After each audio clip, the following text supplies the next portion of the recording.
Welcome to the Rosa and Rhea podcast. I'm Rosa. And I'm Rhea. And we're going to talk about sex today. And more specifically, we're going to talk about porn.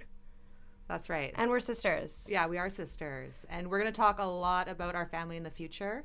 But for today, we're going to stick to porn. Just to give you some insight, me and Rosa have the same father, Peter, but we have separate mothers. And I grew up with a mother who basically did lesbian erotica for a living. Okay. That's, more to come with that. Yes. The last tidbit I will say about our family, even though we do have separate moms, they live next door to each other. Yeah. So, yeah. We can have them on the show one day and they can talk about that. Yeah. And maybe my mom can talk about being a pornographer. Yeah. That'd be cool. Yeah. And a mom at the same time. Okay, so last episode in Firsts, go check it out if you guys haven't. It's on YouTube and SoundCloud. The links to both of those are on our Instagram at Rosa and Rhea. And in this episode today about porn, we mentioned coconut oil extensively. And we forgot to tell you last time a safety issue with coconut oil, right? Do you want to speak to that, Rosa? I mean, we don't have to call it a safety issue. I guess it is. Well, yeah, I guess it's not. I mean, just having a baby a fucking hazard? I don't know. If you are using condoms, you can't use an oil-based lubricant. That's right. You just can't. And this is oil. So don't use it. And for whatever reason, it's your choice if you're using a condom or not. Be as safe as you can, please, whatever that is to you in your mind. But if you're somebody who's actively using condoms, do not use an oil-based lubricant such as coconut oil. Yeah, I'll just tell you exactly why, because I think people don't tell you why, but it happened to me the other day. Because I did it.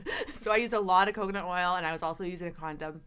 And the condom, because it's so slippery, it's such a good lubricant, the condom just slipped right off, and it was inside my pussy. And this was I think this has happened to a lot of women before, and there's always that initial drive to run to the bathroom and deal with it yourself. But I encourage all women to stop doing that. And I took a stand when it happened to me the other day. I said, because I wanted to. I literally wanted to run up, go to the bathroom, squeeze it out, whatever. But I forced myself to stay exactly where I was. I said to the guy, and this was like probably I hadn't been fucking him very long. I said, you're going to have to go in there. I need you to get the condom out for me. Yeah. And who better to get it out than the person who put it in? And he did a fantastic job. We may have high-fived afterwards. I don't know. But don't, that's not your responsibility necessarily. So it's a team effort. Yeah. Sex is a team effort. So that's right. If a condom slips up there. But that's why you don't use coconut oil in condoms. It's very slippery and it'll just come off the dick. Rhea, did you try any cannabis coconut oil lubricant? I use coconut oil all the time as a lubricant, and I thought maybe if I used it with the THC in it, it would do some magical shit to my pussy. Yeah. Right? Yeah. So and I just have to tell everyone I went deep for you guys on this one. Okay, yeah. You didn't do it with a guy because there wasn't a guy you felt like doing it with. But you really wanted to explore this. So what'd you do? Yeah, so I didn't, initially on the last podcast, my dream was to put a tablespoon of it in my mouth and give a guy a blowjob. Basically cock worship with the THC coconut oil in my mouth. But unfortunately, I didn't have a guy right now to do that with. So I had to experiment on my own. And it was really interesting, and I didn't hold back. And I'm going to tell everyone right now, none of the testing that I did was scientific at all. It was totally willy-nilly. It was sexual. You were masturbating. Yeah, I mean, I'll tell you all the details right now. We don't care about the science. Like, did you There's come no a lot? science, yeah. Did you watch porn? So here, I'll go through the different... Did you use toys? Yes. There's different things. I'll go through the steps right now. So first of all... You had mentioned that a tablespoon might be too much to put in my mouth. Yeah. And you were absolutely right. Oh, God, thank God. That was the first thing I tried by myself. Oh, God. So you ate it, basically. I literally took a tablespoon, and that's a lot, people. Like, if you do baking at home, a tablespoon is quite a lot. I carved out a tablespoon size, and I put it in my mouth, and it was way too much. And so I just ingested it to see if it would get me high. Which it did, and that felt really awesome. And that was really super nice. I highly recommend that. Then I went to the pussy. I transitioned. Yeah, that's what we want to hear about. Yeah, I want to get know to the details. Yeah, come on. And another little bit of context here, and I don't think you know this, Rosa, so... Okay. And we're going to touch on this more in a future episode, is that I currently have a daddy dom who... Yeah, and again, I'm not going to go into details, but we'll talk about this more in a next episode or a future episode. So he basically does my orgasm control, or not my orgasm control, but he controls when I jerk off. Okay. So you're like, that's been remote. Good enough? Have I been good enough today? Do you mind? Exactly. Something along those lines. I have to get like his permission. So there's an added layer here, you guys. That's what I meant when I went deep for you. It's like, not only did I just willy-nilly do this, I had to ask permission, okay? Twice, because I did it twice for you. So anyway, so I asked permission. That was great. The first time, it had been quite a few days since I had orgasmed last. Okay. So it took 20 seconds. I don't think I let the coconut oil really absorb into my pussy long enough, so I didn't really notice any effects. So did you put it on the inside? Yeah, so I took a small hunk, I carved it out with a butter knife Wow. because it was cold. I love right? the words you're using for describing hunks and carving. That's right. So I literally chipped like a small piece off, okay? Yeah. And then I shoved it inside of me. That part wasn't sexy at all. I literally... Yeah, it doesn't sound sexy. Which I think would be a lot better if you had someone with you. This is the part that Yeah. That's fine. And you're so like, okay, wait and see, right? Yeah, and so I shoved it in there, wait and see. It didn't wait long enough because I was like, at that point, I don't know if it's just because I use coconut oil already as a lube, so it already gets me going, right? Like it's like a signal that I can. And so I was like, didn't wait long enough, so I just did it. It took 30 seconds, whatever. I was like, I don't know if I even felt anything. It was too powerful, right?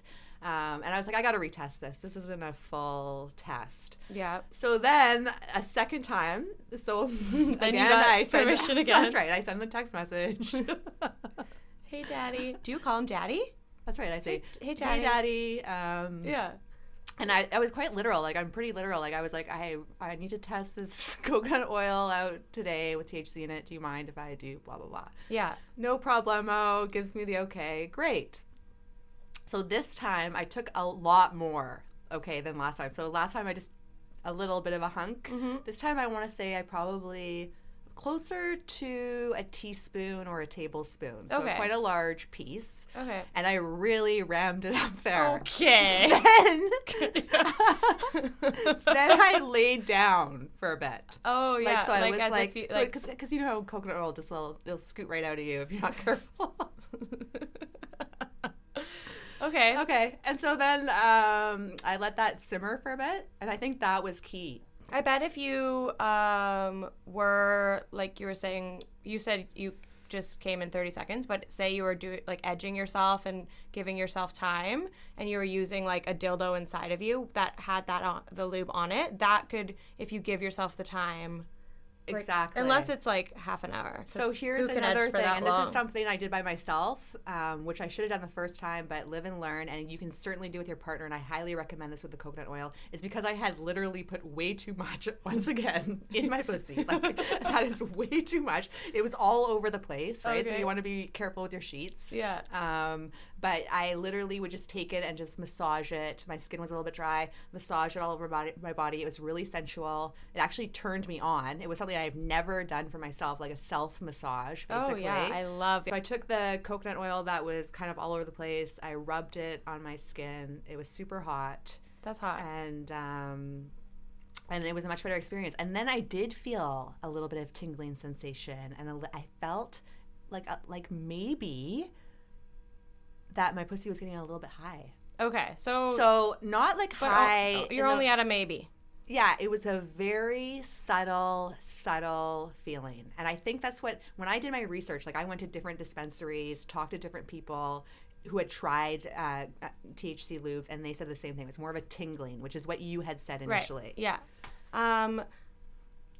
Two things. That's amazing. Thank you so much. The other thing is that this is kind of our theme, and I think it's going to be our theme forever, is that you tried something new and you actually you discovered something that you like that you would have never discovered, right? Yes. You like to massage.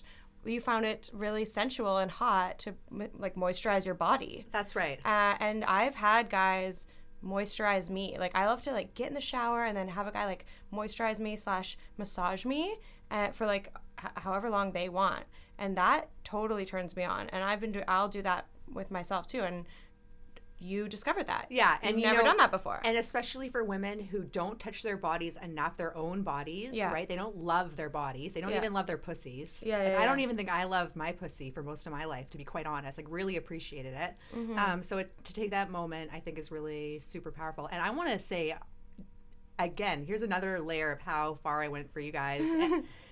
On top of everything I just described, both of those times I also had to use a hand to film because that's part. That's right. Okay, so you made him some porn. Yeah. So every time I do, I make myself come. I basically have to make I enjoy it actually. This is something that I. Yeah, and let's stop there and say this is a whole dynamic they've created by talking about exactly what turns each of them on and what they're willing to try. And this is now what they're doing to enjoy pleasure together. That's right. And that's something that I enjoy is making my own pornos, which I spoke about last time in First, and you can hear about if you go check out the links. I mean, is that what got you wanting to talk about porn this time? Like, what drew you to this subject? Yeah, I mean, I think that was a big part of it. When I started to realize, when I started looking at my own, what I was into, what turned me on, part of that was making my own porn, right? And then when I started making my own porn, I started thinking about what other women liked. Yeah. And then I thought about the porn that I watched. Was let's just say I don't watch a ton of porn for whatever reason. What do you watch when you watch it? I watch the worst. Like yourself? Well, now I just make my own porn, and it actually turns me on so much. Yeah. I would highly recommend people try that. But I literally go on to the junkiest, worst, horrible free website I can find. And I'm looking at porn that's from probably like the 80s. It's just horrible. And it's 30 seconds and then I'm done. Yeah. It's very similar in a learning experience like FetLife would be, because there's a billion categories. A billion. So if you click on categories, say on Pornhub, 52 or 60 categories pop up that you can have a look at, and you realize how vast everyone's desires are. You can seriously look at anything at all. I love looking at girl on girl. I think that's the hottest to me because girls' bodies are so hot. I don't need like a bunch of cocks everywhere. But then once in a while, I'll look at like a threesome with 2 girls and a guy, because that's hot too. I've always wondered, well, what is it about me? I'm not gay. I don't really want to fuck a girl in real life. I don't want to date a girl, that's for sure. But I love watching girls fuck each other for some reason. Yeah. And why? What's up with that? You know, I know my girlfriends have said the same thing when I asked them about this, because like I said, I was so fascinated to learn, because I feel like I couldn't believe it when I really thought about how I didn't know what kind of porn women liked. You know what I mean? And then when I asked the women, like they were saying the same thing that you were saying. They were saying they prefer women on women. Something about the sensuality of the woman's body versus a guy.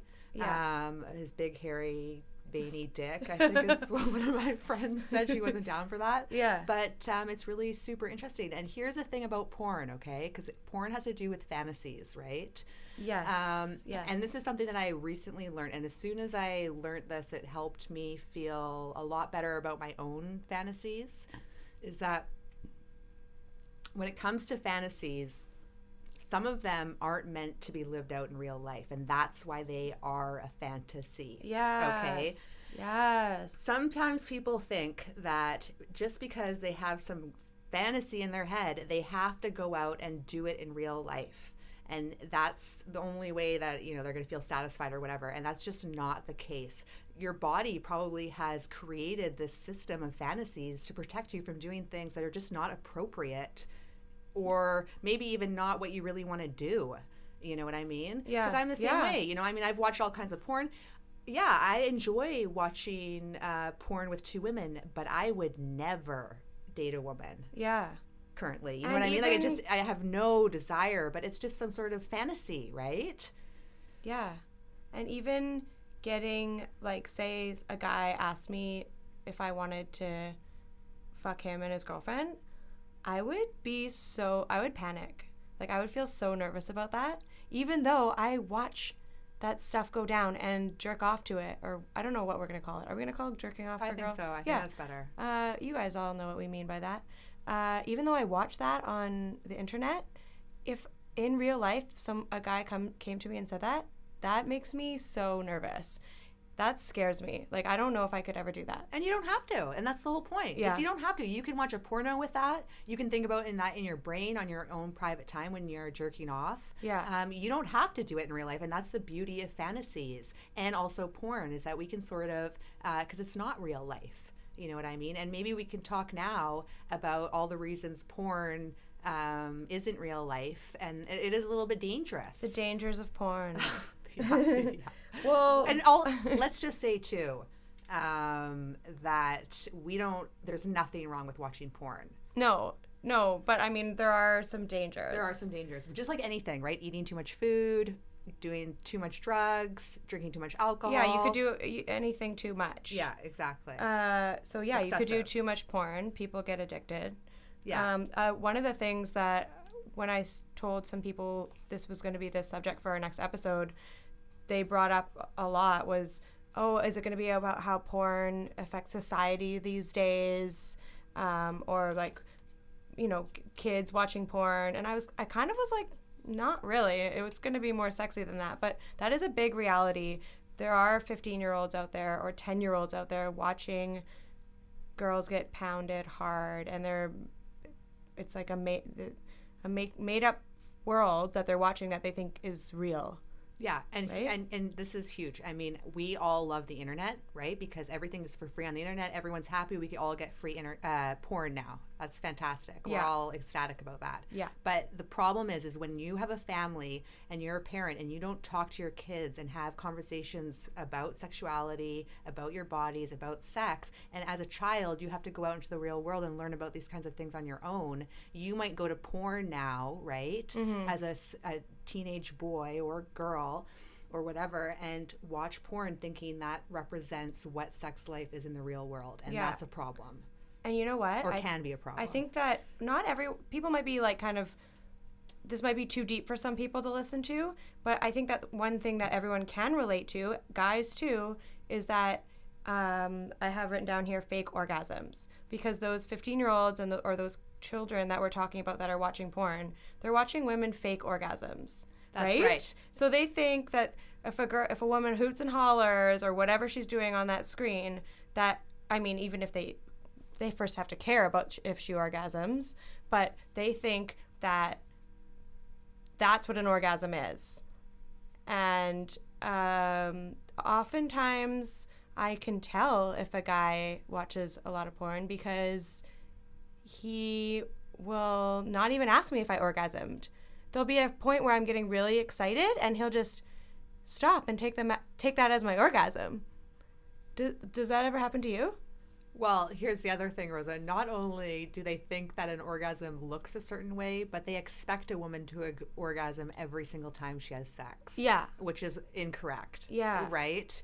Yeah. There is an expectation there, right? Because I haven't seen a lot of porns where a woman didn't fake an orgasm, or at least Yeah. a real I mean, one. some of them are having a good time, for yeah, sure. Yeah, no. And of course. the woman always comes either fake or real. Yeah, and I mean, I personally, let's just speak to, porn and taking it too far, because, like, you can take anything too far, like I mentioned earlier. I dated a guy in my 20s, totally watched a ton of porn, like crazy amounts, every day, a lot of porn, and I could tell in the way that he fucked me.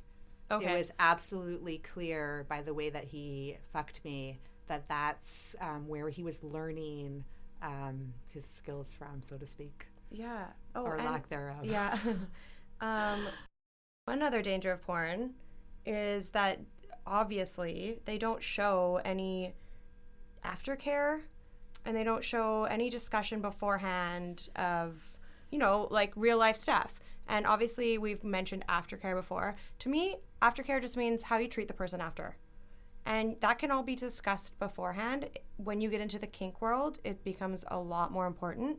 Apparently, your reputation could be based on it. Because if you want to flog a girl's ass for an hour, then she might need to tell you afterwards, I need you to rub some coconut oil on it. I might need you to cuddle me, et cetera, et cetera.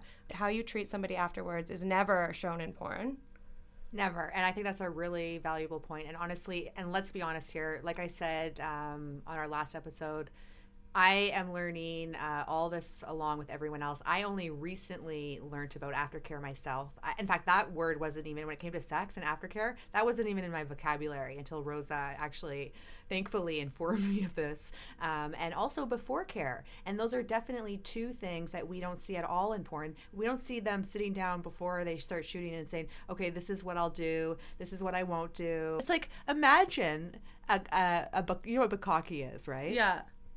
So you don't see a bukkake scene in porn where basically there's a woman and there's a bunch of guys surrounding her, coming all over her face, that you don't see afterwards. They don't like cuddle her and wipe the cum off of her face and massage her body and say, do you want us to bring us some water or robe? None of that bullshit happens, does it? No, I mean, maybe it does, but you don't see it. So I think that that's what we need to all remember here, is that porn is a fantasy, obviously, and we can't take it literally. Often we do, and we need to really take a step back and just look at it as a piece of cake or a brownie or a cupcake that it is. Yeah. You can eat too much of it, whatever. It's nice to have a treat once in a while, right? Indulge. Yeah. But, moderation, right? And it's not necessarily good for you all the time. One of the things I love asking new guys that I'm dating is, what kind of porn do you watch? Because that's actually a good little segue into talking about what you like, because that's part of your fantasy, right? And that does say, there's animated porn, there's all types of stuff. This one woman told me the other day that she loves watching gay porn. She doesn't want to do that in real life either, but it's a beautiful insight into somebody that you're getting to know, into their mind. And it can start a discussion about all the other things that you fantasize about that maybe you do want to do in real life with a partner. And I think that could go so far, because once you start admitting that stuff, a lot of people don't want to talk about what kind of porn they watch, but everyone's doing it. I don't know if you can see the views on those videos, but you're not alone, whatever you're watching. So just, if you're comfortable and talk about it, then you could have a really good time with someone. And Rosa, that is a fantastic tip. I would say that is the tip of the day, because that's a great way to get someone to open up to you, and on even a very vanilla level, like you say, because we all watch porn, just to get to know what someone's interested in, and then you can get that conversation going. I think that's fantastic advice for everybody. Have you ever been fucking a guy or been with a guy and he wanted to watch porn while you were fucking him? That's actually a fantasy of mine. I would love to try that. I would love to have a porn maybe that I haven't seen before because it's one of his favorites, or, get into his realm, because now my porn's kind of boring. Like we said, we only go to a few sites and we just click on whatever's there, and maybe he has something really good and then he's fucking me at the same time. I feel like that could, if it worked out well, that could bring it to a whole nother level of pleasure. And it would be a great way for him to show me what he's into. Absolutely. Yeah. I think that's a fantastic thing. And that's great to do, to try out new things and see what you're into. I've done it before in the past. I'm going to give it a 5 out of 10. But I was 25 years old. So 5 out of 10? Keep that in mind. What kind of porn was it? It was probably just the most regular. Like a DVD.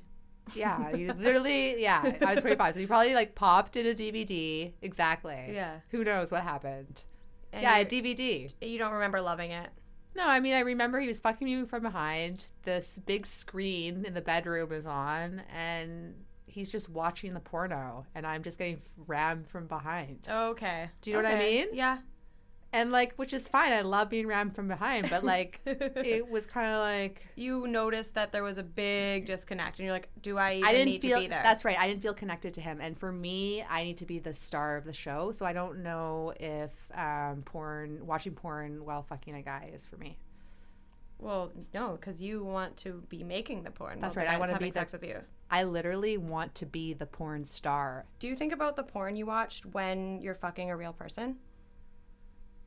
You know what? I don't watch enough porn to be doing that because like I have a very vivid imagination. Okay. But I definitely have my own personal fantasies that I have pulled from while I'm fucking another guy for sure. Especially if, and I mean everyone can fucking relate to this, I'm sure. Right? I think that's the point I'm trying to make. I think everybody does it. And this is a guy, every person, we're not talking gender here.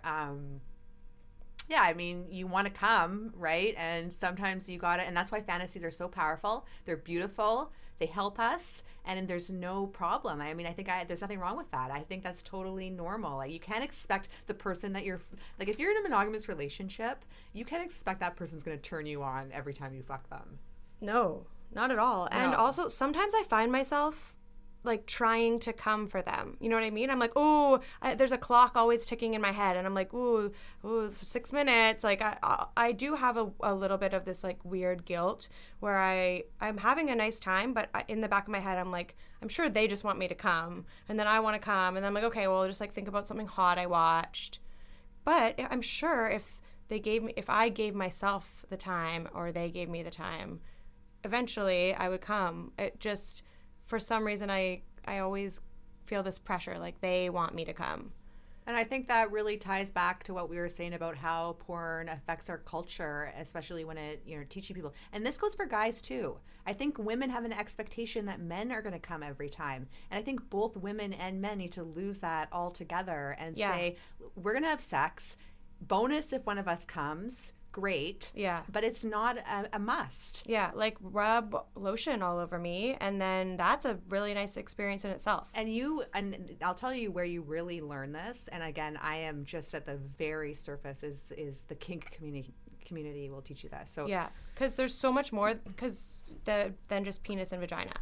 That's right. It's about your brain. It's about turning on your brain and then using that as your sexual energy, right? I like that. And also, there's been many times where I've used the sex that I've had with guys in my own fantasy when I'm jerking off myself, right? So there's all kinds of ways that you can... Yes. When I meet a guy that I really like and I haven't fucked him yet, I will go home after our date and think about him, like, coming up behind me, like, with a hard cock, and like he fucking me. I'll totally fantasize about him, which is so, and then I get really excited to fuck him, and then it's awesome for a while. And that here, Rosa just gave you 2 fantastic tips today. The second one being, if you're one of these people who I definitely was and still am in a way where I don't always come all the time, and it's definitely a challenge, especially if I'm with a new partner, okay? Especially if it's a new person and we're still getting to know each other and there's that nervousness of getting to know each other. Use that, fantasize about those things that you spoke of, about his cock, about his dick on you, and maybe when you're jerking off and thinking about that, and then you go and have real sex with him, that will translate. Yeah, it's and like layers, and you'll already be turned on for him, right? But you have to put effort into it. You can't just lay back like a starfish and expect that shit to happen like magic, okay? You gotta spend time masturbating and jerking off on your own. Here's another thing. I'm gonna pull this back to the orgasm control by the daddy dom. So again, a reminder, I've basically outsourced my orgasms to a remote person. He's in charge. He's in charge. Yeah. So in the past, when I didn't have Daddy Dom in charge of my orgasms, I mean, I'm a very fit, energetic person, and that's an understatement of the century. So I could literally, if I was feeling up to it and my hormones were right, I could jerk off literally 5 times in a day, no problemo. If you're a person who thinks that maybe you watch too much porn or maybe you jerk off too much, using orgasm control can be a really good tool for you, perhaps, because what it does is when you scale it back a little bit, it makes your orgasms even more powerful when they do happen. Quality over quantity. Exactly. And that's hot.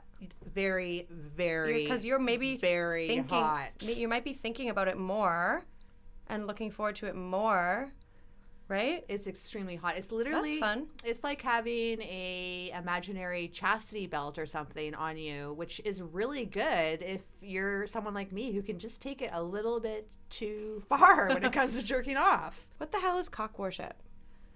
Because is it more than just, I feel like if I give a blowjob, I'm fucking worshiping that cock.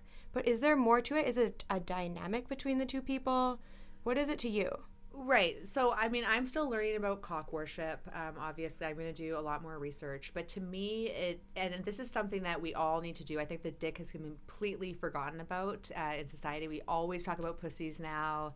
It's all about appreciating pussies. But I think we need to take a step back and really appreciate the dick again.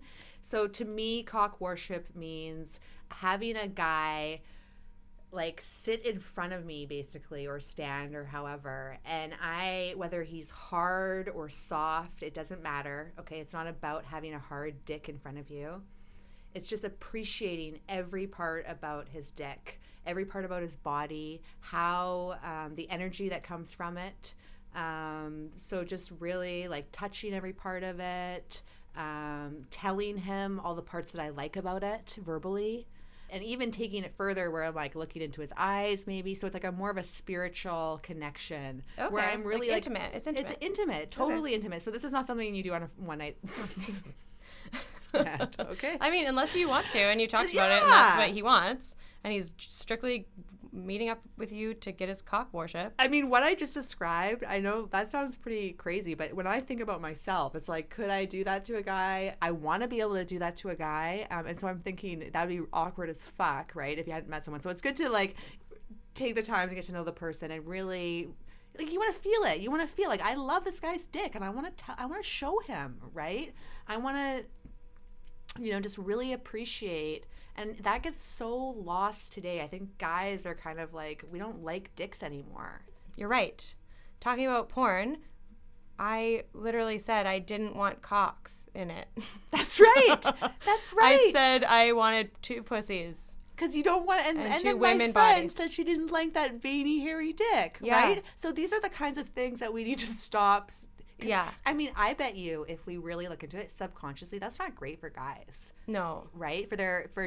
And also when we talk about soft dicks and hard dicks, it's like all of this stuff plays a part mentally, right? So we got to stop this talk, right? And I think it would be really powerful to try that on a guy. I'm going to look into it more. I'm going to do more research. I'm going to talk to people who have done it, get some tips for you guys and myself, right? Because I'm learning. I want you to teach me more about that. Yeah. And like, let me just say, I love sucking cock. Yes, so do I. If a guy who is on this level that we're talking about comes to me and he's like, what are you into? That is on my list. I love sucking cock. I love dicks. Like, that's what brings me pleasure. Like I said, I'm not gay. I want to be with a guy. Yeah. And partly is because he can fuck me with his cock. Yeah, that's right. So totally. I'm definitely down. I think that's something you're really opening yourself up, and the guy is too. Yeah. So that would be someone who deserves it, who you're comfortable with. Yeah. And for me, at least. Absolutely. I 100% agree. And I agree with everything you just said. And I bet you we all have girlfriends that have said these negative things about dicks, right? Oh, yeah. Like, oh, I don't like dicks, or, oh, they're so ugly, and this and that. That's, but yeah. I don't know. I mean, pussy power all the way. But yes, I love to be a clear. good cock. Yeah, that's right. To be clear, pussy power all the way, but we all love a good hard cock. Okay. Or soft. To be clear, just any cock, regardless of size or hardness or softness. Well, next time I also want to talk about group sex. Yeah. And the threesomes. Yeah, we want to know threesomes. We want to know group sex parties. We want to know all about it. So if you have any experience in those areas, please let us know. And by the way, We absolutely loved all the positive feedback we got on our last episodes first. If you haven't seen it yet, you have to go check it out. It's on YouTube and SoundCloud. The link is in our profile on our Instagram at Rosa and Rhea. Every piece of feedback that we got was positive, but I got one person messaging me, Rosa, specifically, he wanted me to publicly shame you. Okay? Me? You. Because you had purchased such a crappy made in China piece of shit dildo on Amazon. Yeah. Okay, and he was Shame. he was disappointed, and he sent me links, and so we love that kind of stuff. He can buy me one if he wants. Yeah, I'm gonna get to that, but pause on that for a second.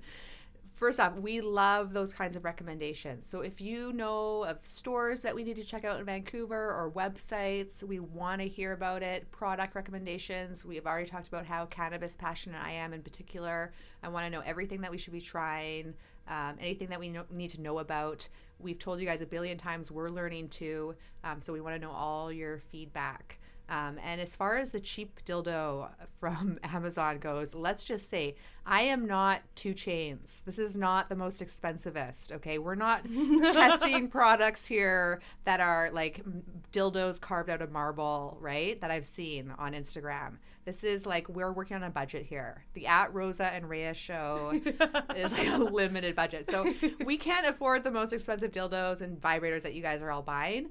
But if you have recommendations that are, budget conscious, Vancouver friendly, please let us know. And if, we'll put out a wish list eventually for all the sugar daddies out there that want to take care of us. Yeah. Because we love that too. If you want to buy us a dildo, we'll use it and we'll tell you what we thought. And listen, we're GGG. So that goes for sugar daddies too. We are, right? No. No. Okay, we're not. You speak for yourself. I have a confession. Okay. I fucked a guy and I did it missionary in a starfish position. Give us a timeline though, Rosa, because I want to know, that's it's one thing to say that you did that, but tell us exactly when you did that. Days after we released the podcast about trying new things and never having that kind of sex again.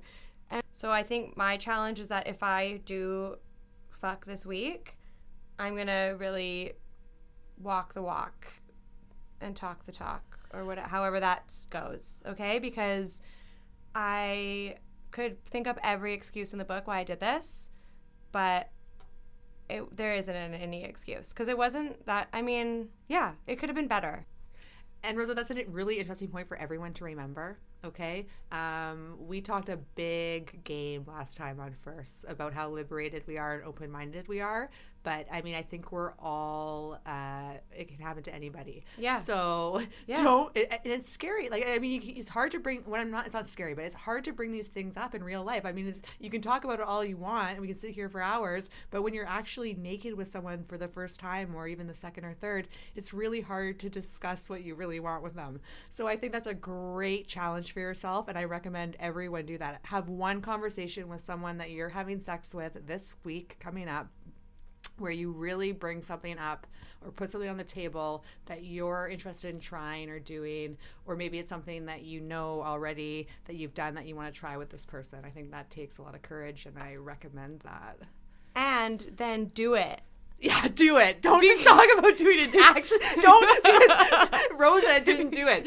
She just laid there. She laid there like a fucking starfish and took the dick and didn't say a peep. And then he probably didn't even make her come, right? No, he did. Okay. It's not his fault. That's for sure. No, it's not. It's not. No, it's absolutely not. It's Rosa. She has to bring it up with him, right? So yeah. So really bring it up.